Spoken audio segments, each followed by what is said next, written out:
So ito makikita po natin ang larawan ng arguably pinaka-hot na lalaki sa buong Pilipinas. Yung tipong normal na araw lamang para sa iyo nagpapakuha o kumukuha ka ng litrato sa isang bus para ipakita po sa mga tagahanga mo mga babae na patay sa iyo pero hindi mo alam. Maging ang multo ay patay na patay rin sa iyo kahit patay na siya. Kaya naman eto, nagpakita siya sa isang kuha mong litrato. Napaka-creepy, nakakatakot. Pero mas nakakatakot kapag napunta siya sa iba.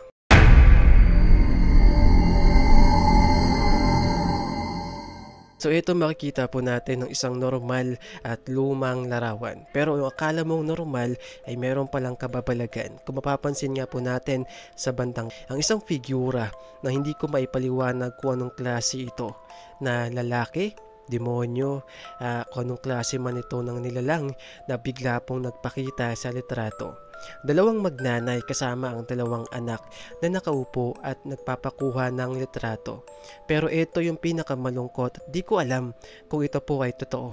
Matapos nga ang nakuhang larawan na ito at nung meron nga napansin na kakaiba sa litrato, ilang araw lamang po ay nawala ang dalawang bata. At wala pong nakakaalam kung saan napunta ang dalawang bata na ito. So hindi ko alam kung ito po ay totoo o isang conspiracy lamang, pero ang larawan na ito ay sobrang nakakatakot. Hindi mo ito matatawag na edited kasi ang larawan na ito ay kuha pa noong mga panahon na hindi pa gaano uso ang camera.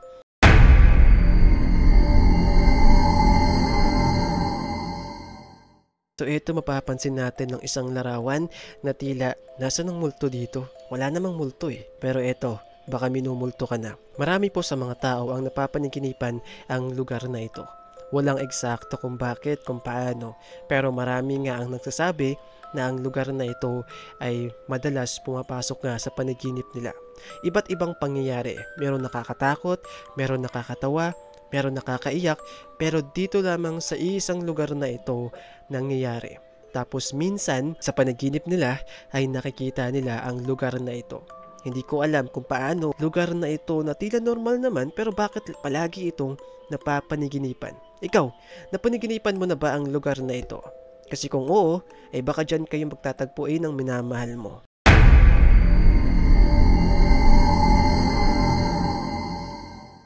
So ito nga ang larawan ng arguably na pinaka-pogi na lalaki sa buong mundo.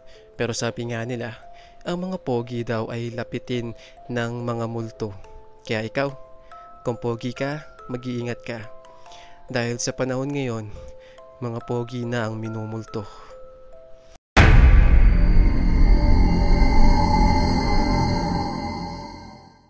So ito makikita nga natin ng larawan ng isang babae na tila dumudura sa isang holy water sa loob nga po ng simbahan. Pero hindi nga ito ang naging detalye kung saan makikita natin sa kanyang likuran ang isang anino na tila ba hindi nagustuhan yung kanyang nagawa. Pero hindi ko alam, pero sabi nila ang mga simbahan daw ay minsan lapitin ng mga masamang elemento. Kaya mas mabuti na iwasan mo na yung taong hindi na magandang halimbawa para sa'yo.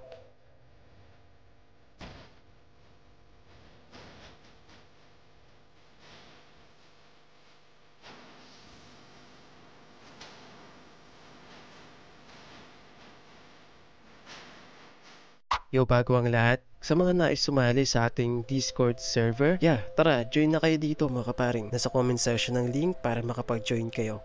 Ano pang iniintay mo? Tara!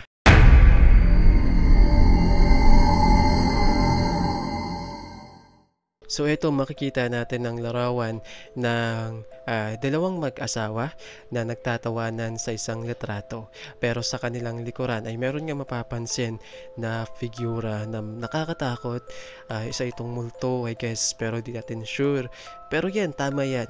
Tawanan lang natin ng mga problema kahit na nasasaktan ka na ng iwan kanyang mag-isa.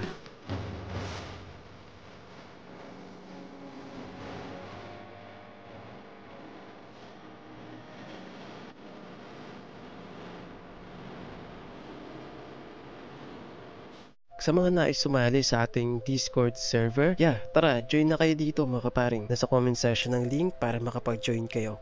Ano pang iniintay mo? Tara!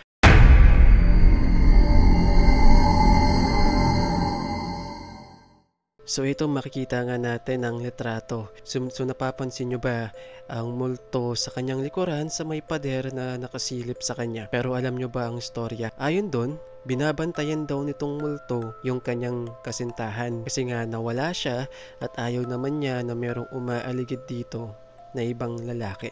Parang ikaw, binabantayan mo siya para hindi siya mapunta sa iba. Pero ang masakit na katotohanan, wala ka na talagang pag-asa. And I don't want a friend to see me, 'cause I don't think today.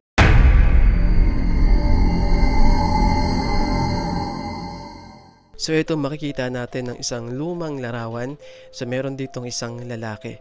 Hindi ko alam kung anong klase ito, mga katutubo, etc. I don't know kung anong panahon nito. Pero sa kanyang likuran, no, sa may bandang may mga halaman sa kanyang likod, ay mapapansin nga natin ng isang figura ng isang nakakatakot na itsura ng I guess demonyo, tikbalang o engkanto o kung ano man klaseng nilalang ang naninirahan dito sa gubat na ito kung saan nga sila kumuha ng litrato. Pero mapapansin nga natin yung lalaki na tila ba walang pakialam o sa mga bagay na nakakatakot na nasa kanyang likuran.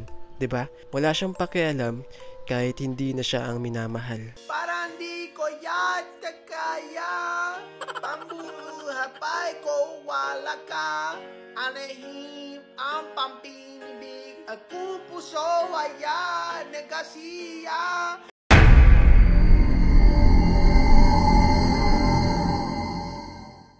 So ito makikita nga natin ang larawan ng apat na magkakaibigan na nagpapakuha ng litrato. Pero mapapansin nga natin sa kanilang likuran, sa may pintuan ay meron nga pong nagpakita. Tila ba anong klaseng kamay ito? Pero yun nga, nakakatakot. Pero nakangiti pa rin sila. Nakangiti pa rin sila. Parang ikaw, nakangiti ka pa rin kahit na ang sakit-sakit na sa damdamin. Sanang araw akala ka mahal, ang nadarama hindi magkatagal. Sa mga nais sumali sa ating Discord server, tara, join na kayo dito mga kaparing. Nasa comment section ng link para makapag-join kayo.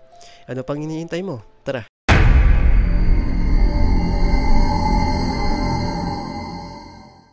Ito yung literal na ikaw dapat ang ikakasal. Kaso maaga kang pumanaw sa mundo. Kaya naman nagpakasal sa iba yung taong minamahal mo. Pero dahil hindi mo matanggap, kaya sa araw mismo ng kasal nila, nagpakita ka. Tapos nakasuot ka pa ng pangkasal.